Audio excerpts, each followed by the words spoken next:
Él es grande y digno de alabar. Amado sea su nombre. Pueden tomar asiento, queridos hermanos y hermanas. Vamos. Buenos días, esta mañana preciosa que el Señor nos regala y que nos permite juntos compartir hoy como su iglesia, como su pueblo, como su familia, y meditar en lo que Él tiene para nosotros el día de hoy.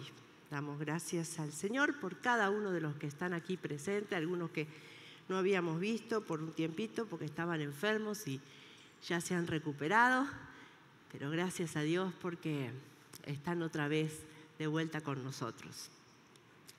Y seguimos en esta mañana con la serie que venimos trabajando que titulamos Metamorfosis. Seguimos con esta serie que nos refiere a una profunda y sincera transformación interna de nuestro ser, alineada con lo que el Espíritu Santo puede hacer en nuestras vidas. Es una introspección, es una búsqueda en nosotros mismos de estar alineados con el Espíritu de Dios.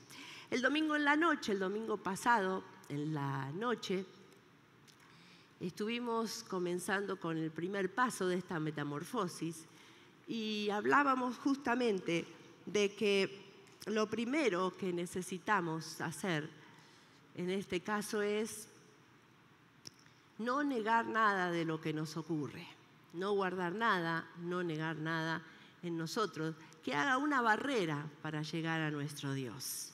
No negar dolores, culpas, falta de perdón, no negar nada. Si hay una adicción, si hay algo que nos estorpece el llegar a la presencia de Dios, no negarlo.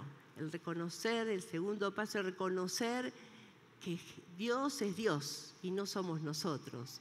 Y finalmente, rendirnos a Él. De eso estuvimos hablando el domingo pasado y decíamos, finalmente, poner todo, confesarlo a Dios y dejar que Él obre en su gloria en nuestras vidas. Pero lo básico es rendirnos totalmente a nuestro Dios. Pero a pesar de eso, en ocasiones, por diferentes causas, pueden venir a nosotros lo que conocemos como la desesperanza. Y la desesperanza puede ser que sentimos como el fin de nuestras fuerzas, que todo allí se terminó, ¿verdad? El fin de toda esa energía, de toda esa pasión que teníamos, de todos esos sueños. Ahí viene la desesperanza. La desesperanza puede ser abrumadora. La desesperanza nos paraliza, nos hace creer que no hay salida, nos frena, no nos da el impulso. Es el momento en que sentimos que hemos llegado al límite, que no hay soluciones humanas y que quizás ni siquiera Dios puede ayudarnos. Así es cuando nos encontramos en la desesperanza. La desesperanza es la que rige al mundo hoy. Por eso vemos tantos casos de suicidios, vemos tantos casos de depresión, tantos casos de ansiedad, tantos casos de falta de confianza, de ignorar las injusticias, de ignorar lo que sucede a nuestro alrededor, porque justamente la desesperanza es lo que está llegando al mundo. Para hablar un poquito de este tema, vamos a ver algunos personajes bíblicos. Y el primero que vamos a ver es el de una mujer que se encuentra en Marcos capítulo 5.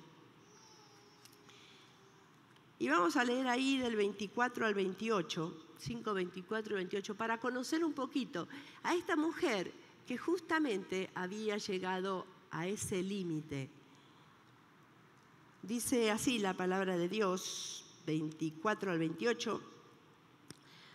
Fue pues con él. Jesús venía andando entre la gente y se encuentra Jairo, que es quien le pide que por favor vaya a sanar a su hija. Y venía con Jesús, pero sucede esto. Dice, y fue pues con él, y le seguía una gran multitud y le apretaban. Pero una mujer que desde hacía 12 años padecía de flujo de sangre y había sufrido mucho de muchos médicos y gastado todo lo que tenía y nada había aprovechado, antes le iba peor. Cuando oyó hablar de Jesús, vino por detrás de la multitud. Pero hasta ahí nomás. En la cultura judía, lo peor que le podía pasar a una mujer justamente era padecer de esta enfermedad, que era muy común en ese tiempo, el padecer de flujo de sangre.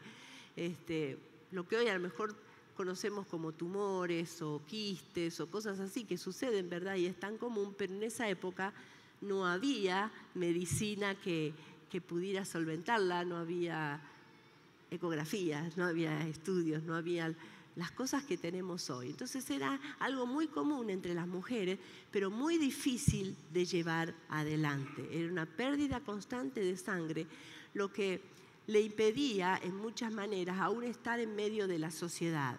Se la consideraba impura y no podía, nadie podía sentarse donde ella se sentaba ni acostarse donde ella se acostaba. Entonces era una enfermedad complicada y entendemos que también los medios para cuidarse como mujer no eran los de hoy.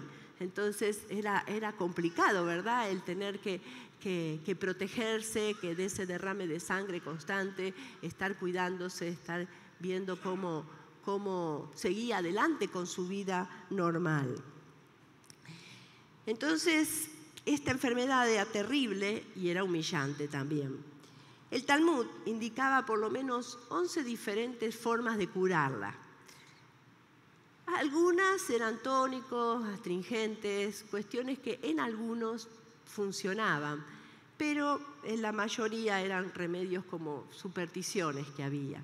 Y me reía porque entre las supersticiones que mencionaban, una decía de buscar una espiga de cebada sobre el estiércol de una burra blanca. ¡A la fiasquera! Si la encontraba se sanaba, dice. Claro, va a ser un milagro, era más fácil que Dios la cure que encontrar eso, ¿verdad? Pero eran creencias comunes que se hacían y que la gente a veces las hacía populares, ¿verdad? Pero esta mujer, dice el verso 26, que había sufrido mucho de muchos médicos y gastado todo lo que tenía y nada le había aprovechado. O sea, esta mujer había probado todo, había gastado todos sus recursos justamente para ser sanada, para ver si encontraba una solución. Ella estaba en una época difícil, estaba en un tiempo en que la desesperanza estaba embargando su vida. Había llegado al fin de sus fuerzas y sus opciones humanas, y su sufrimiento no era solo físico, sino también era emocional y era social, porque, como decíamos, la marginaba justamente. En vez de tener gente que la ayude, que la sostenga, más bien se la marginaba. Qué tristeza guardaba esta mujer. Ya no había salida para este problema. Su vida tenía que ser así hasta que finalmente muriera. Debía vivir siempre aislada, con una tremenda incomodidad que la acompañaba en todo momento. Lo más terrible de esta enfermedad era justamente el aislamiento que esta persona sufría. No nos sorprende en lo más mínimo que estuviera probando ansiosamente de todas las opciones que había, porque como estaba aislada y sufría, entonces todo lo que le decían probaba de hacerlo. Cuando nuestras fuerzas se agotan, cuando vemos que no hay solución a las cosas, cuando todo parece verse negativo o nos frustra o no vemos salida, es allí cuando surge la desesperanza. Pero ante la desesperanza hay algo que podemos hacer. Y hay algo que aparece y se mete en la vida de las personas. Hay algo que irrumpe en medio de esa desesperanza y es justamente la creencia, el atreverse a confiar, el animarse a confiar nuevamente y a decir, vamos para adelante. Sin embargo, justo cuando la desesperanza es más fuerte, es cuando se nos llama a dar un salto de fe. Y en la oscuridad, donde la más pequeña chispa que surja, prende el fuego y trae nuevamente esperanza. En Romanos capítulo 5, desde los versos 3 al 5, el apóstol Pablo nos habla de la esperanza desde un lugar de crecimiento, de un lugar que hay que enfrentar, pero un lugar que nos lleva a crecer más allá. Dice el apóstol Pablo en el versículo 3, también nos alegramos al enfrentar pruebas y dificultades, porque sabemos que nos ayudan a desarrollar resistencia. Cuando vienen las pruebas, las dificultades, nos ayudan a tener resistencia, a poder sobrellevar, a poder ser más fuertes. La resistencia desarrolla firmeza de carácter. Cuando resistimos, cuando decimos, bueno, no salió como esperaba, no era lo que yo quería, no se dio. Eso, si persistimos, nos hace firmes, nos hace resistentes, nos hace poder llevar cosas más difíciles que pueden venir adelante. Dice, la resistencia, dice el verso 4, desarrolla firmeza de carácter y el carácter fortalece nuestra esperanza segura de salvación. Y esa esperanza no acaba en desilusión, pues sabemos con cuánta ternura nos ama Dios, porque nos ha dado el Espíritu Santo para llenar nuestro corazón con su amor. Cuando nosotros podemos resistir, cuando nosotros podemos ser firmes en medio de circunstancias que no podemos entender ni ver cómo solucionar, es allí cuando nosotros podemos ir y apelar y seguir adelante y crecer en nuestra vida y llegar a tener esta esperanza que no está basada en nosotros, sino está basada en ese amor tan grande de Dios y en el Espíritu Santo que obra en nuestras vidas.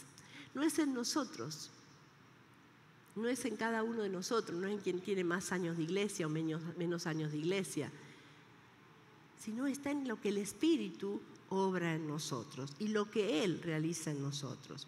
Esta mujer con flujo de sangre, en su desesperación escuchó hablar de Jesús, a pesar de que la ley la consideraba impura y no podía acercarse a la multitud, porque si se daba cuenta la multitud la humillarían y no la dejarían avanzar, y mucho menos acercarse a Jesús. Pero ella se arriesgó, no había nada que perder, vamos para adelante. Había oído hablar de un Jesús que sanaba. Se metió entre la multitud y tomó una decisión audaz. Dice en versículo 28 del capítulo 5, porque decía, si tocares tan solamente su manto, seré salva. Otras versiones dice, seré sana. Esta no era una superstición vana, era una creencia nacida de una necesidad profunda, una fe que la llevó a confiar justamente en el poder de Jesús. No en ella, no en los médicos, no en la ley, lo que decía la ley, no en las supersticiones, sino justamente en Jesús. Ella creyó que Él era la única esperanza y ese toque podía ser liberador. Así que se deslizó por detrás de la multitud. Dice que ella llegó y quería tocar solo la orla del manto de Jesús. La orla eran unas cintas con unos nuditos que llevaban los judíos en los 4 extremos de su ropa. Y estas orlas las llevaban, una demostraban que eran judíos, otra les recordaba la ley en ellos y que Dios estaba con ellos. Y si alguien los veía esas orlas en la ropa, se daba cuenta que estas personas eran judías. Vieron que a veces uno se pregunta cómo se daban cuenta, judíos, samaritanos, en ese tiempo andaban todos por ahí mezclados, ¿verdad? Y no sé cómo se identificaban. Bueno, las orlas estas que llevaban en la ropa los judíos era clave porque los identificaban justamente como judíos. No era solo un adorno, sino un recordatorio visible de la ley de Dios en sus vidas. Ella habrá luchado con esa tentación de pensar, ¿y si me acerco y la gente dice algo? Si se dan cuenta, si Jesús dice, no te puedo ni yo tocar, ¿verdad? Habrá pensado, ¿y si Jesús no quiere sanarme? ¿Y si toco su ropa y no pasa nada? Y todos esos cuestionamientos y esas dudas llegaron a su vida. Pero sin embargo, ella siguió adelante. Y cuando tocó la orla de Jesús, fíjense, ni siquiera la ropa, tocó las tiritas esas que colgaban de la ropa de Jesús, sucedió algo extraordinario y conmovedor. De esa escena que repentinamente Jesús se detiene, se para y en medio de aquella multitud, en un momento, se detiene. Todo seguía igual alrededor, pero Jesús se detiene. Él siente que algo salió de él. No era simplemente una pobre mujer la que lo había tocado, sino que era una persona total. Para Jesús nadie pasaba desapercibido entre la multitud. Jesús se detuvo y sintió ese poder que salió y quiso saber para quién era. Quiso saber a quién estaba sanando. Quiso saber quién era esa persona que con esa fe tan sencilla lo había tocado y había recibido la sanidad. En ese momento, imagino que tanto Jesús se paralizó y la mujer habrá quedado ahí porque habrá dicho, esta ahora me mata, ¿verdad? Porque lo toqué, yo soy inmunda y lo toqué, ahora me cae con toda, ¿no? Pero dice que ella en el momento sintió la sanidad en su cuerpo. Dice que lo tocó y sintió que se detenía esta pérdida de sangre. Sintió que la sanidad llegaba a su vida. Ese actuar, ese buscar, ese decir, bueno, todo está arruinado, todo está mal, pero vamos para adelante. Algo más, algo puede suceder, algo diferente puede pasar. Voy a confiar, voy a ver. El ser humano da más importancia a una persona que a otra. El ser humano discrimina, ¿verdad? Vemos premios, vemos publicidades, vemos que la gente tiene preeminencia unos sobre otros. Pero cuando se trata de Jesús, para Jesús todos tenemos el mismo valor. Y no importaba qué tipo de mujer fuera, Jesús estaba allí para sanarla. No había un privilegio especial que necesitaba ella para ser sanada. Era simplemente una persona que apelaba a Jesús.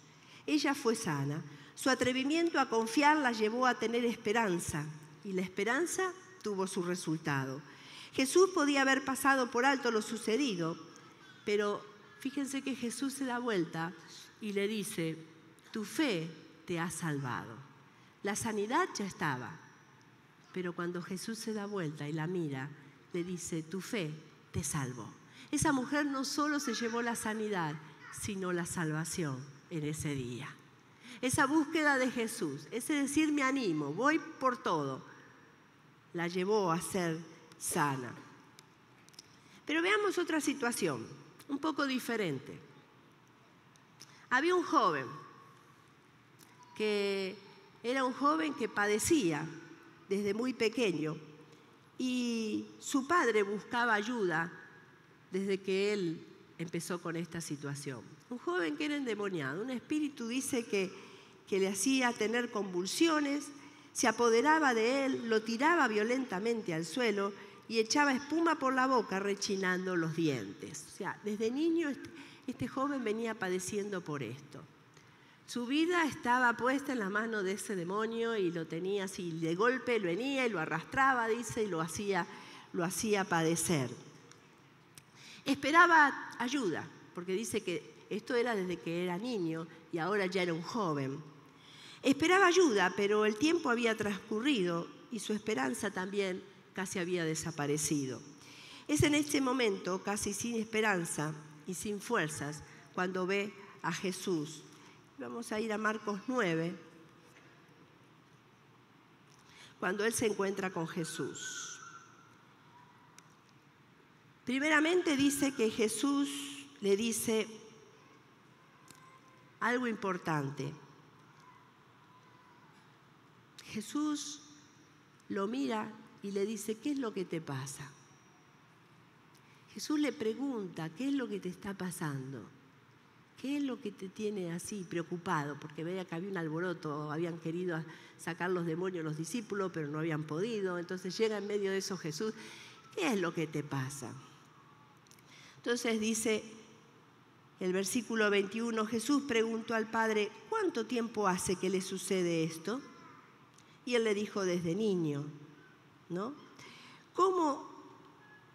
Quería verlo porque tengo acá en otra versión, la versión Nueva Traducción Viviente, que es la que tenemos allí.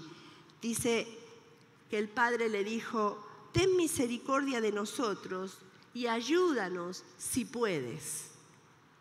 El Padre le dice a Jesús, ten misericordia de nosotros. Él y el Hijo sufrían allí, ¿verdad? Y dice que cuando Jesús preguntó, Él le dice, ten misericordia de nosotros y ayúdanos si puedes. Ya su fe después de tantos años estaba acabada. Sentía que no podía más. Entonces, bueno, mira, no sé quién sos, pero si podés hacer algo porque ya el hombre no podía más. Y Jesús le dice en el verso 23 de Marcos 9, ¿cómo si puedo? Preguntó Jesús. Todo es posible si uno cree. Al instante el Padre clamó, sí creo, pero ayúdame a superar mi incredulidad. Cuando Jesús vio que aumentaba el número de espectadores, reprendió al espíritu maligno y le dijo, espíritu, escucha, espíritu, que impides que este muchacho oiga y hable. Dijo, te ordeno que salga de este muchacho y nunca más entres en él. Entonces el espíritu gritó y le causó otra convulsión violenta al muchacho y salió de él. Este hombre desesperado le dijo, ayúdame si puedes. Pero también cuando Jesús le dijo, ¿cómo si puedo? ¿A quién se lo estás diciendo, verdad? Pero al que cree, todo es posible. Pero no puedo creer, ya estoy a un nivel, dice, ayuda a mi incredulidad, porque ya a esta altura de la vida no sé en qué creer. Ayuda mi incredulidad. Qué interesante lo que este hombre le dice. Jesús vio su sinceridad y después de tantos años, una vez más, alguien podía ayudarlo. Ya su fe estaba agotada, pero clamó y pidió ayuda por su poca fe e incredulidad. Y Jesús le respondió y el joven fue libre. Su esperanza estaba casi nula, pero se atrevió a confiar nuevamente. Esta es una fe honesta, una fe que se atreve a confiar a pesar de dudas que están en él, a pesar de que no tiene claridad de lo que Dios puede hacer. Pero ahí estaba, diciendo, desafiando a Dios, diciendo, yo no tengo mucha fe, si tú puedes hacer algo. Él no tenía una fe perfecta, sino una fe desesperada, pero activa. Buscaba al que podía ayudarlo, ¿no? Estaba dispuesto a creer y clamó por la ayuda de Jesús para fortalecer justamente esa fe débil que tenía. Es un reconocimiento de que aunque nuestra fe sea pequeña e imperfecta, el poder de Dios es grande. Es el reconocimiento de que Dios existe y que Él tiene el poder para ayudarnos. Por eso decimos que la fe, más la confianza y el creer, nos lleva a tener nuevamente esperanza. La esperanza como el ancla que nos sostiene. La esperanza es, según la Biblia, el ancla que nos puede sostener en medio de la dificultad. La esperanza es el antídoto directo justamente de la desesperanza o del desespero. Mientras que la desesperanza nos paraliza, como decíamos en un principio, y nos hace creer que no hay salida, la esperanza abre caminos, nos muestra posibilidades y nos infunde el valor para actuar. La esperanza es más que un simple sentimiento, es una postura vital que debemos tener y que cambia el deseo, la expectativa, la fe y nos activa hacia adelante. Es la creencia en un futuro mejor, en que va a cambiar, en que puedo encontrar, en que Dios tiene poder, en que hay algo más que puedo hacer con mi vida. Cuando la desesperanza se enfrenta a la creencia, nace la esperanza. Cuando la desesperanza se enfrenta justamente a la creencia, al poder creer, al poder sentir que Dios tiene poder, que es a Dios a quien clamamos, a Dios a quien pedimos, es allí cuando nace la esperanza. Una esperanza que no es un deseo vano, sino una certeza arraigada en el carácter y el poder de Dios.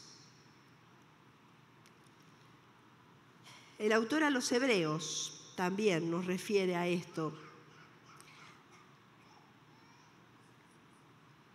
Dice Hebreos 6:19, por lo tanto, los que hemos acudido a Él, a Jesús, en busca de refugio, podemos estar bien confiados, aferrándonos a la esperanza que está delante de nosotros.